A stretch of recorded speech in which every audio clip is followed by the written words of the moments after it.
बच्चों स्वागत है एक बार फिर आपका मैथ वाले गुरुजी चैनल पर। बच्चों आज के वीडियो में आप देखेंगे कक्षा 10 के मैथ का चैप्टर नंबर 2 का प्रश्नावली 2.2। इसके पहले बच्चों मैंने प्रश्नावली 2.1 को बहुत अच्छे तरीके से करा रखा है। प्रश्नावली 2.1 और चैप्टर 1 पूरा करा रखा है। अगर आप नहीं देखें तो चैनल के प्लेलिस्ट में जाएं और उसको देखकर नोट्स बनाएं और उससे तैयारी को अभी से ही आप शुरू कर दें अपना। तो चलिए बच्चों देर ना करते हुए आज का ये क्लास शुरू करते हैं जो कि प्रश्नावली 2.2। ये बच्चों मैं आपको बता दूं कि न्यू सिलेबस के अनुसार ये मैं पढ़ा रहा हूँ, ठीक है। तो आप लोग वीडियो को पूरा देखेंगे और समझ में आएगा तो वीडियो को लाइक कर देंगे, चैनल को सब्सक्राइब कर देंगे बच्चों, जिससे कि आपके एक लाइक और सब्सक्राइब से ये चैनल आगे जाएगा और मैं आपके लिए और भी अच्छे से मेहनत कर पाऊँगा। तो चलिए बच्चों शुरू करते हैं। यहाँ पर देखिए जैसा कि यहाँ पर क्वेश्चन में पहले लिखा हुआ है, निम्न द्विघात बहुपदों के शून्य ज्ञात कीजिए और शून्यकों तथा गुणांकों के बीच के संबंध की सत्यता की जांच कीजिए। तो सबसे पहले ये समझते हैं बच्चों क्वेश्चन कह क्या रहा है, क्योंकि देखो बच्चों सबसे ज़्यादा जो समझना ज़रूरी होता है कि ये क्वेश्चन हमें कह क्या रहा है। तो उसके लिए आपको यहाँ पर एक टॉपिक जानना होगा जो कि इस प्रकार से है। वो है बच्चों यहाँ पर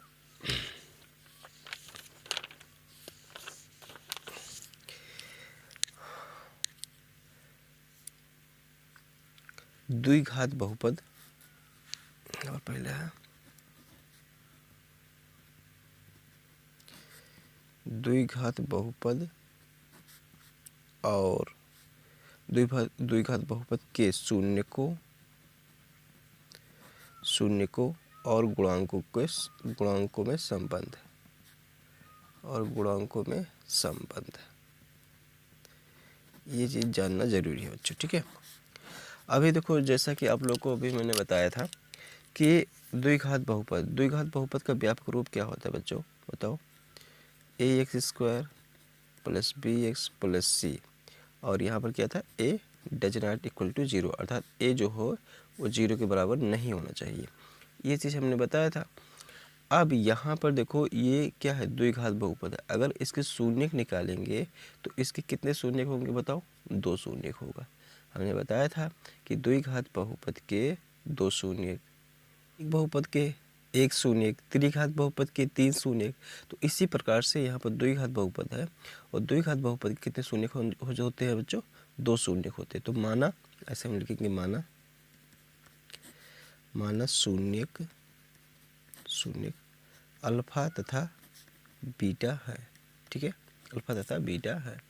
अब यहाँ पर ध्यान देंगे क्या लिखा हुआ है, गुणांकों में संबंध, शून्य को, तो यहाँ शून्य का हमने मान लिया ये अल्फा है और ये बीटा है।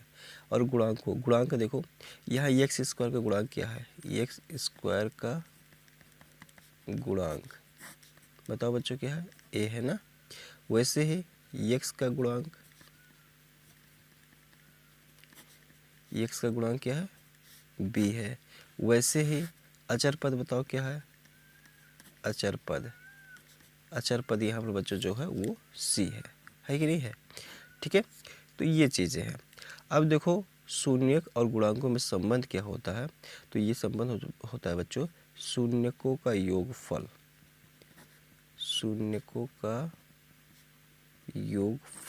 शून्यक हमने किसको किसे बोलते हैं, अल्फा प्लस बीटा, बराबर जो होता है बच्चों माइनस x का गुणांक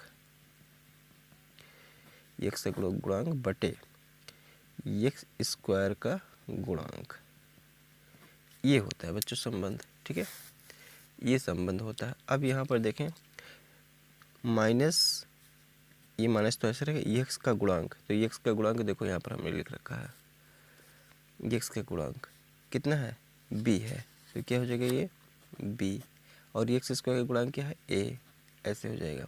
तो अल्फा प्लस बीटा मतलब शून्यकों का योगफल क्या हो जाएगा, -b/a हो जाएगा।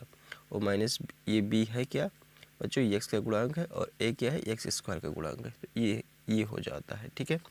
उसके बाद शून्यकों का गुणनफल,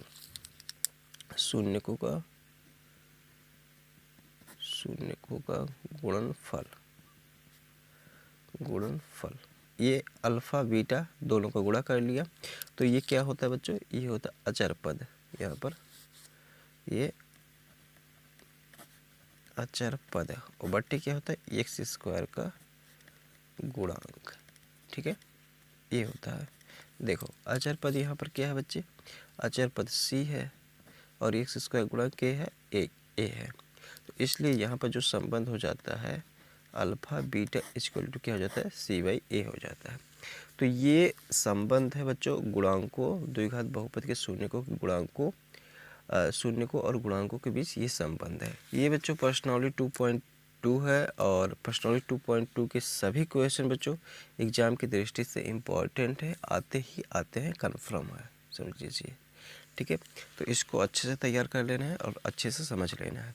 कोई भी चीज़ें अगर ना समझ में आए तो अभी बच्चों कमेंट करके ज़रूर बताएं, मैं उसको दोबारा से बताने का प्रयास करूँगा। देखिए यहाँ पर जो फर्स्ट क्वेश्चन दिया हुआ था, लिखा हुआ था निम्न द्विघात बहुपदों को शून्य ज्ञात कीजिए और शून्य तथा गुणांकों के बीच के संबंध की सत्यता की जांच कीजिए। तो यहाँ पर देखो फर्स्ट क्वेश्चन जो दिया गया है वो इस प्रकार से दिया गया है, x square minus 2x minus 8। ठीक है, इस तरीके से। तो हम यहाँ पर शून्यकों के लिए लिख लेंगे बच्चों, शून्यकों के लिए क्या कर लेंगे बच्चों, x square minus 2x minus 8 बराबर 0, इसको 0 के बराबर रख लेंगे शून्यकों को, मतलब शून्य के लिए यहाँ पर मैंने लिख लिया। अब देखो क्या करेंगे, यहाँ पर इसका निकालेंगे बच्चों गुणनखंड। ठीक है, इस वाले जो इधर है बहुपद, इसका निकालेंगे गुणनखंड। तो गुणनखंड कैसे निकाला जाता है, बहुत ही आसान तरीके से बताने जा रहे हैं। देखो यहाँ पर कितना है बच्चों, 8 है। ठीक है, और एक्स स्क्वायर गुणा कितना है, 1 है। तो ये अचर पद और एक्स स्क्वायर गुणांक उसमें गुणा होता है, तो 8 और 1 का गुणा करेंगे बच्चों कितना हो जाएगा बताओ, 8 हो जाएगा। अब यहाँ पर देखो क्या है, यहाँ पर 2 है। ठीक है, इस चिन्ह को अभी मत देखो। ठीक है, यहाँ पर क्या है, 2। अब 8 का ऐसा गुणनखंड करना होगा कि गुणा करने पे 8 आ जाए और घटाने पे कितना आ जाए, 2 आ जाए। ठीक है, नहीं दिख रहा आप लोग को भाई, ये चले ऐसे। ठीक है, तो क्या आ जाए, 8 का ऐसा गुणनखंड करना है, ये थोड़ा सा हाँ ऐसे हो जाए। तो 8 का ऐसा गुणनखंड करना है कि गुणा करने पर 8 आ जाए और घटाने पे 2 आ जाए। तो देखो हम सभी को पता है कि 4 दूना 8 होता है, 4 का 2 में गुणा करेंगे 8 होगा और 4 में से 2 घटाएंगे तो 2 बचेगा। अब ये कब घटाया, कब जोड़ा, कब जाता है, तो अभी आप क्वेश्चन लगाते लगाते आपको प्रैक्टिस हो जाएगा और मैं बता दूंगा कब जोड़ा और घटाया जाता है। तो देखिए यहाँ पर इसको देखो, तो यहाँ कितना हो गया, एक्स स्क्वायर माइनस को ऐसे रखो, 4 माइनस 2 एक्स हुआ माइनस 8 हुआ बराबर 0। ये देखो एक्स स्क्वायर माइनस, अब ये माइनस अंदर गुणा होगा और ये एक्स अंदर आएगा, तो ये हो जाएगा माइनस 4x, माइनस माइनस का गुणा होगा प्लस हो जाएगा बच्चे 2 और ये एक्स हो जाएगा और माइनस 8 बराबर हो जाएगा 0। ठीक है, इन दोनों में से देखो, इन दोनों में से देखो, तो इन दोनों में हम कॉमन जो ले लेते हैं वो बच्चों एक्स कॉमन ले लेते हैं। तो एक्स जब कॉमन लेंगे तो यहाँ पर एक्स बचेगा और माइनस 4 बचेगा और प्लस 2 इसमें से कॉमन ले लेते तो एक्स माइनस 4 बचेगा। ठीक है, यहाँ पर तो यहाँ पर देखिए बच्चों, ये एक पद हो गया, ये एक पद हो गया, तो इन दोनों में देखो एक्स माइनस 4 यहाँ पर, एक्स माइनस 4 यहाँ पर है। मैंने यहाँ केवल ऐसे समझाने के लिए बता दिया है, आप लोगों को फेयर काफ़ी में ऐसा नहीं करना है। ठीक है, अब देखो एक्स माइनस 4 यहाँ कॉमन ले लेता हूँ, तो एक्स माइनस 4 अगर कॉमन ले लूँगा तो यहाँ पर इसमें क्या बचेगा, एक्स बचेगा और इसमें क्या बचेगा, 2 बचेगा। तो इस तरीके से इसको 0 के बराबर रख लेंगे। अब यहाँ पर एक बार इसको 0, इस वाले गुणनखंड को 0 के बराबर रखेंगे, एक बार इसको 0 के बराबर रखेंगे, तो एक्स माइनस 4 बराबर हो जाता है 0। तो एक्स बराबर कितना हो जाएगा, 4 हो जाएगा। तो एक मान ये हमको मिल गया, एक्स प्लस 2 बराबर 0, तो एक्स बराबर क्या हो जाएगा, माइनस 2 हो जाएगा। तो यहाँ पर इस बहुपद के जो शून्यक हो गए, अतः लिखेंगे, अतः शून्यक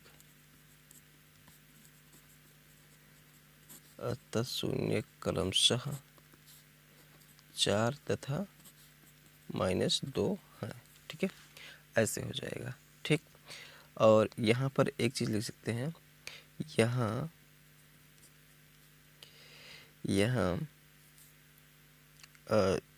दिए गए बहुपद x square minus 2x minus 8 में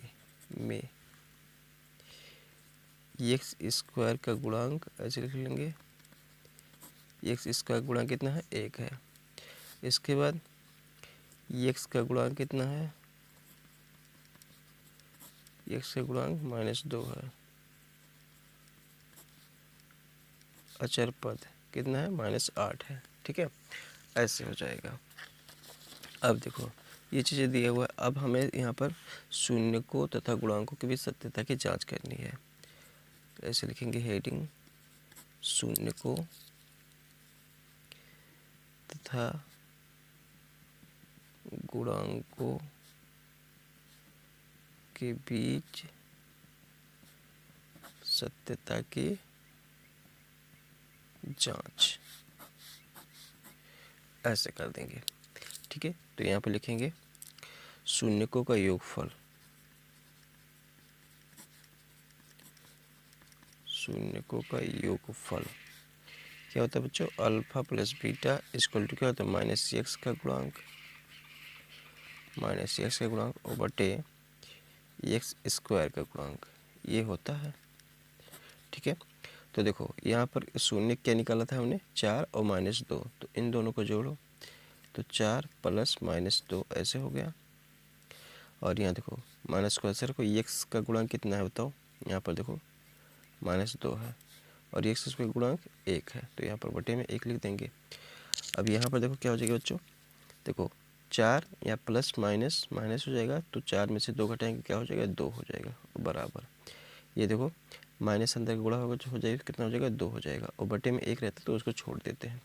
तो यहाँ दोनों तरफ बराबर आ गया कि नहीं आ गया, तो ये चीज़ यहाँ पर ये सत्य हो रहा है। इसके बाद एक और यहाँ पर हेडिंग लिखेंगे,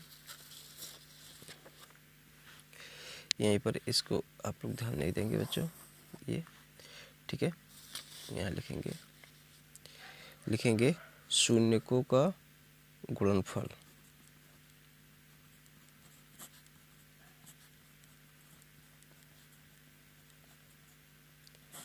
शून्यकों का गुणनफल अल्फा बीटा इक्वल टू हो जाएगा बच्चों अचर पद, अचर पद और बट्टे हो जाएगा बच्चों एक्स स्क्वायर का गुणांक, ऐसे हो जाएगा। यहाँ दिख नहीं रहा आप लोग को, ऐसे हो जाएगा। ठीक है, तो देखें शून्यकों का योग गुणनफल, तो यहाँ पे कितना था बच्चों, 4 और माइनस 2 ऐसे गुणा हो गया। अचर पद कितना हमने लिया था, ये हो जाएगा माइनस 8 और एक्स स्क्वायर गुणांक 1 हो जाएगा। तो देखो 4 दूना 8 माइनस 8 और बराबर कितना हो जाएगा, माइनस 8 ऐसे।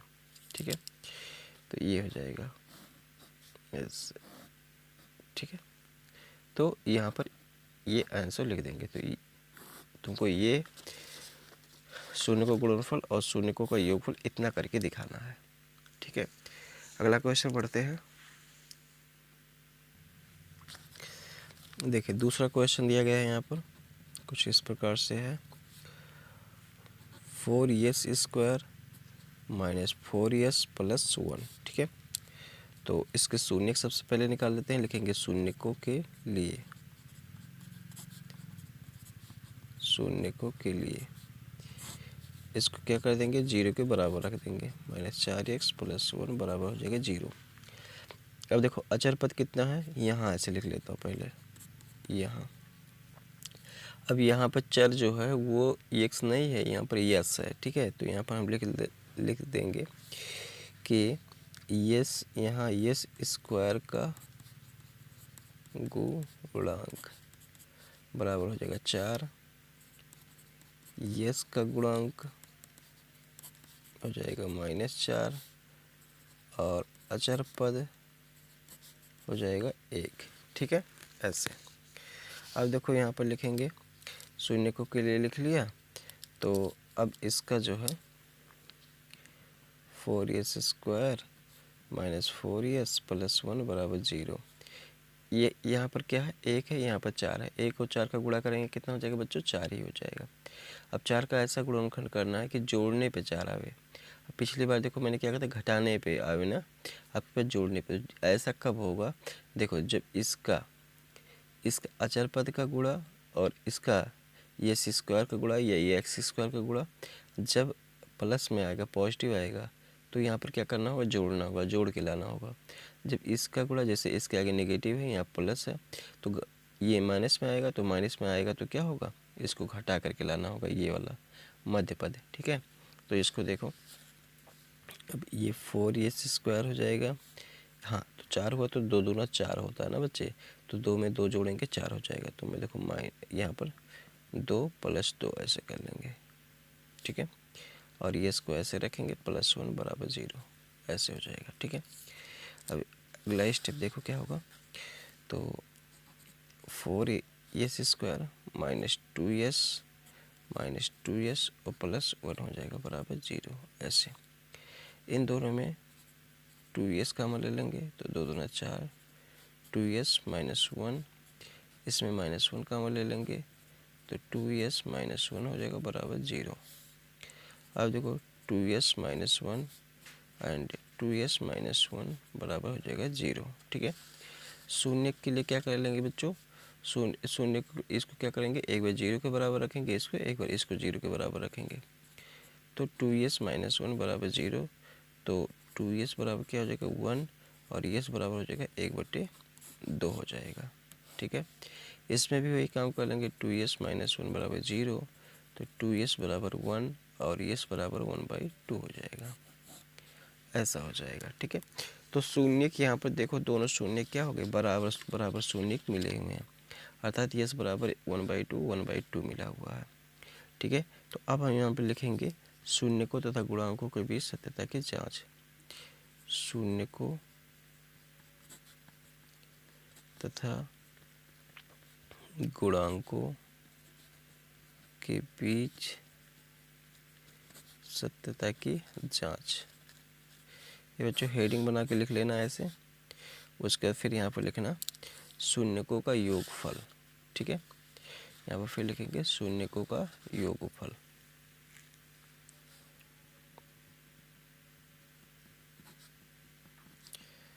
शून्यकों का योगफल क्या हो जाएगा बच्चों, alpha plus beta equal to हो जाता है -x का गुणांक, और बटे क्या हो जाएगा, x स्क्वायर का गुणांक। ठीक है बच्चे, ऐसे हो जाएगा। देखो यहाँ पर शून्य कितना, 1/2 1/2 1/2 प्लस 1/2, यहाँ पर क्या हो जाएगा -x का गुणांक। तो x का गुणांक कितना है बच्चों, x नहीं, यहाँ पर यस लिखना चाहिए था, सॉरी बच्चों। ठीक है, क्योंकि ये यस के रूप में दिया हुआ है, तो यहाँ पर यस लिखना चाहिए था। तो यस का गुणांक कितना है, -4 है, तो यहाँ पर -4 रख लेंगे, और इसका गुणांक कितना है, ये 4 है, एस स्क्वायर का, ऐसे। ठीक है, तो यहाँ पर देखो, यहाँ पर क्या है, 2 है, 2 एलसीएम हो जाएगा। तो ये अच्छा, हर बराबर है, अंश को ऐसे जोड़ लेंगे, ऐसे हो जाएगा। यहाँ पर देखो ये -5 प्लस हुआ, 4 बटे कितना हो जाएगा, 4 हो जाएगा। ये देखो कट गया, 1 हुआ, तो ये देखो 1 1 कितना हो जाएगा, 2 हो जाएगा। तो यहाँ पर लिखेंगे 2/2 बराबर 1 हो जाएगा, ये कट के 1 बराबर 1 हो जाएगा। इसको ऐसे कोष्टक में कर देना। फिर अगला हेडिंग लिखना बच्चों, शून्यकों का गुणनफल। शून्यकों का गुणनफल अल्फा बीटा इक्वल टू हो जाएगा अचर पद और बटे हो जाएगा बच्चों एक्स स्क्वायर का गुणांक, ऐसे हो जाएगा। यहाँ पर बच्चों चलिए अब दिख रहा है आपको, तो ये हो जाएगा। अब देखो शून्य को गुणनफल यहाँ पर अल्फा बीटा, इसका मतलब बच्चों जो हमें यहाँ पर शून्य निकला था वो 1/2 गुणे 1/2। अचर पद हमने जो लिया था यहाँ पर, ये यहाँ पर यस होगा बच्चों। तो अचर पद यहाँ पर जो है वो 1 है, और यस स्क्वायर का गुणांक कितना है, 4 है। इसका देखो गुणा करो तो 1/4 और बराबर हो जाएगा 1/4, ये दोनों तरफ बराबर होगा। तो यहीं पर क्या हो गया, ये आंसर हो गया। ठीक है, तो इतना काम करना होगा। अगला क्वेश्चन देखें। अगला क्वेश्चन है कुछ इस तरीके से, तीसरा नंबर 4x², सॉरी ये तो हो गया 6x² -3 और -7x। तो ये देखो एक स्टैंडर्ड रूप में नहीं है, मानक रूप में नहीं है, तो इसको मानक रूप में बदल लेते हैं। इसको लिखेंगे 6x² -7x -3, ऐसे हो जाएगा। ठीक है, तो शून्य यहाँ पर पहले लिख लेता हूँ, यहाँ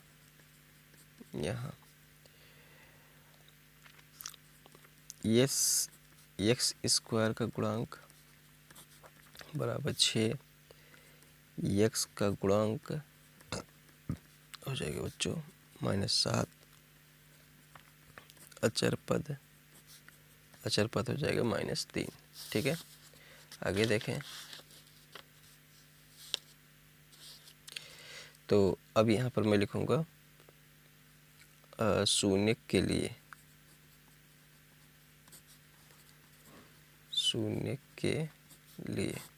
तो शून्य के लिए दिए हुए बहुपद को 0 के बराबर रख लिया जाता है, ऐसे। अब देखो अचर पद और x² के गुणांक का गुणा जब करेंगे तो यहाँ पर कितना 6 18 और यह माइनस में आएगा क्योंकि इसके आगे माइनस लगा हुआ। अब बच्चों 18 का ऐसा गुणनखंड करना होगा कि गुणा करने पे 18 आवे और घटाने पे 7 आवे। क्यों घटाने पे, क्योंकि यहाँ पर माइनस लगा हुआ है इसलिए। ठीक है, तो देखो बच्चों होता है 9 दूना 18, 9 का 2 में गुणा करेंगे 18 हो जाएगा और 9 में 2 घटाएंगे तो 7 बचेगा। ठीक है, आगे देखें। तो ये हो जाएगा 6x² -9 -2 और ये x ऐसे होगा और -3 बराबर 0। ठीक है, आगे देखो 6x² -9x + 2x और -3 बराबर 0। इन दोनों में देखो क्या कॉमन हो जाएगा, इन दोनों में क्या कॉमन हो जाएगा। तो इन दोनों में जो कॉमन हो जाएगा बच्चों वो हो जाएगा 3x कॉमन हो जाएगा। तो इसमें देखो क्या बचेगा, 2 बचेगा, 2x और माइनस यहाँ पर जो बचेगा 3 बचेगा। और इन दोनों में कुछ कॉमन नहीं मिला तो इनमें 1 कॉमन ले लेंगे। तो 2x - 3 बराबर हो जाएगा 0। यहाँ पर देखो 2x - 3 और इसमें 3x + 1 बचेगा बराबर 0 हो जाएगा। अब क्या करेंगे, एक बार इसको शून्य के बराबर, इसको एक बार शून्य के बराबर रख लेंगे। तो यहाँ पर जगह कम बचा हुआ बच्चों, मैं किसी दूसरे पेज में बताता हूँ आप लोग को।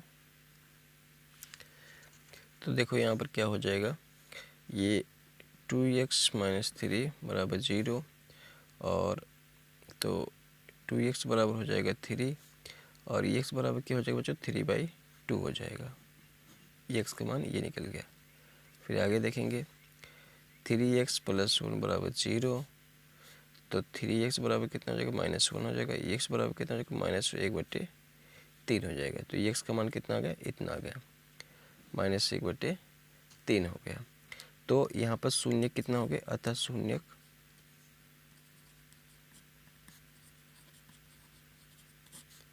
अतः शून्य 3/2 तथा -1/3 है। ठीक है, ऐसा कर लेंगे। फिर देखो अब यहाँ पे लिखेंगे शून्यकों का योगफल। इसके पहले एक हेडिंग लिख लेते हैं, वही चीज़, शून्यकों तथा गुणांकों के बीच सत्यता की जांच। शून्यकों तथा गुणांकों के बीच सत्यता की जांच, ये हेडिंग डाल देंगे।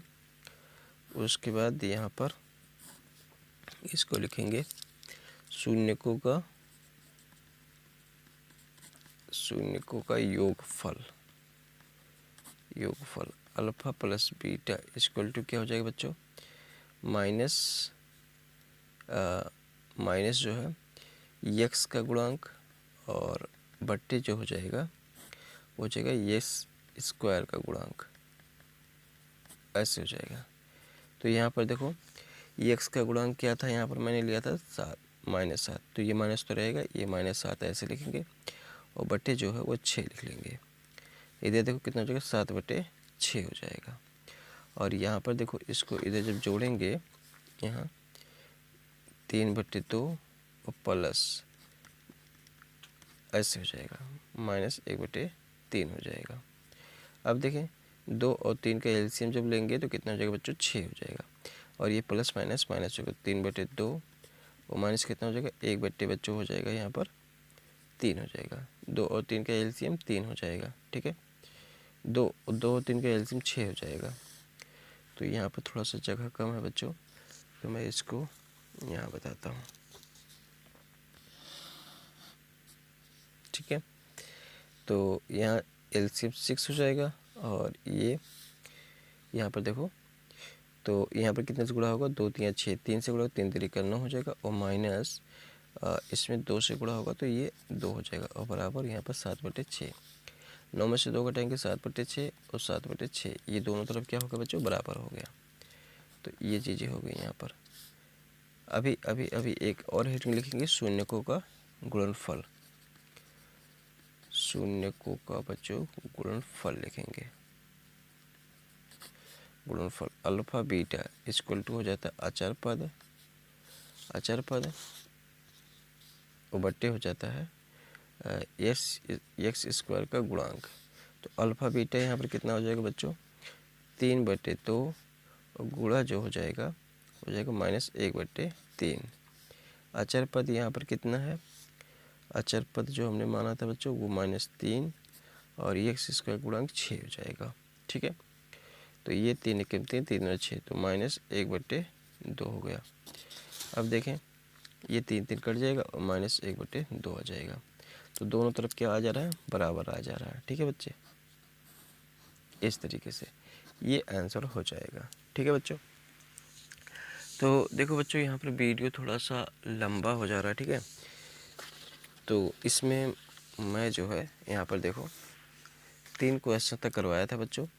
अब बचे हुए क्वेश्चन जो है वो आपको अगले वीडियो में देखने को मिलेगा।